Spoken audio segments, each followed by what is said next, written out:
kuna vitu unavyoviona kwa mume wako ungeviona kabla asingekuwa choice yako, na ungepewa kibali cha kumrudisha, ungemrudisha kwa spidi, upewe mwingine. Naambia hivi, huko mbinguni hamna biashara ya kubadilishana, naomba nimrudishe huyu, sioni kama ni size yangu. Lakini amemleta akiwa hivyo kwa sababu yako. Wengine hawajasikia ninachosema. Okay, ngoja nijibu hivi hilo swali, maana naona mtu linamfikirisha kweli, yani Mungu ameniletea huyu kwa sababu yangu kabisa.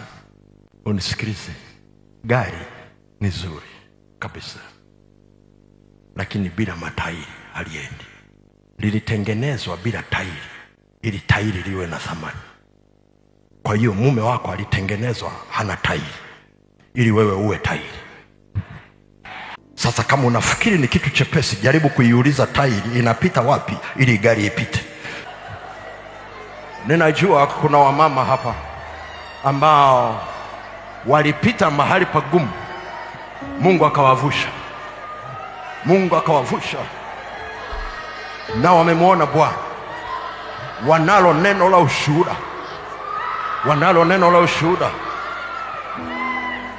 Ile nguvu iliyoko ndani yako, iliyoamka ndani yako baada ya kuona ushindi, hebu tumia hiyo kuomba kwa ajili ya wengine.